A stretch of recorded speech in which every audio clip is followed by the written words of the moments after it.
تبارك الذي بيده الملك وهو على كل شيء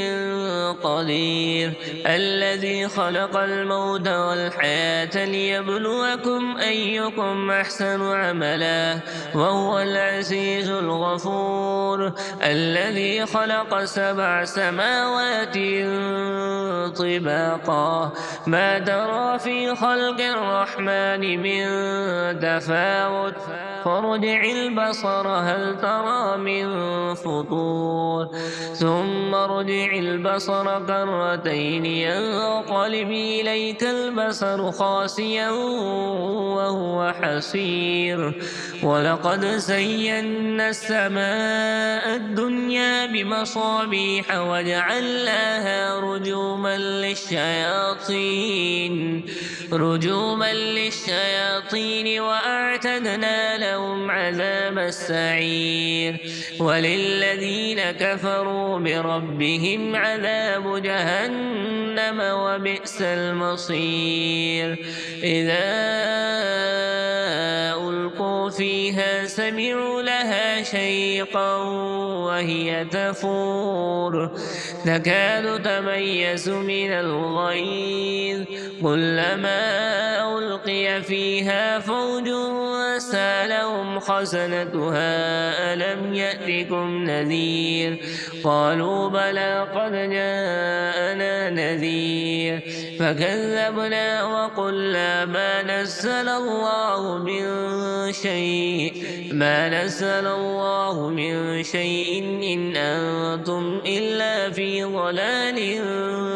كبير وقالوا لو كنا نسمع أو نعقل ما كنا في أصحاب السعير فاعترفوا بذنبهم فسحقا لأصحاب السعير إن الذين يخشون ربهم بالغيب لهم مغفرة وأجر كبير وأسروا قولكم أو اجهروا به إنه عليم بذات الصدور ألا يعلم من خلق وهو اللطيف الخبير هو الذي جعل لكم الأرض ذلولا فامشوا في مناكبها وكلوا من رزقه وإليه النشور أأمنتم من في السماء أن يخسف بكم الأرض فإذا هي تمور أم أمنتم من في السماء أن يرسل عليكم حاصبا فستعلمون كيف نذير ولقد كذب الذين من قبلهم فكيف كان نكير أولم يروا إلى الطير فوقهم صافات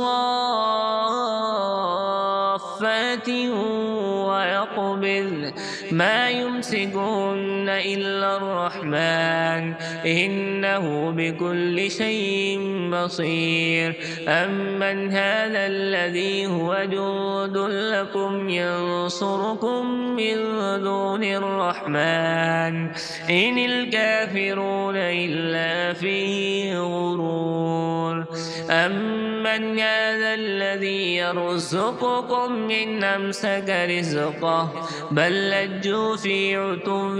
ونفور أفمن يمشي مكبا على وجهه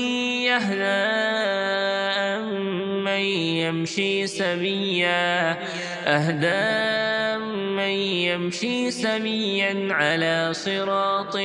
مستقيم قل هو الذي أنشأكم وجعل لكم السمع والأبصار والأفئدة قليلا ما تشكرون قل هو الذي ذراكم في الأرض وإليه تحشرون ويقولون متى هذا الوعد إن كنتم صادقين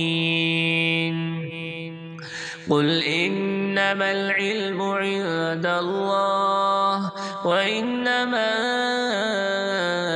أنا نذير نذير مبين فلما رأوه زلفة سيئت وجوه الذين كفروا وقيل هذا الذي كنتم به تدعون قل أرأيتم إن أهلكني الله ومن معي أو رحمنا فمن يجير الكافرين من عذاب أليم قل هو الرحمن آمنا به وعليه توكلنا فستعلمون من هو في ضلال مبين قل أرأيتم إن أصبح ماؤكم غورا فمن يأتيكم بماء معين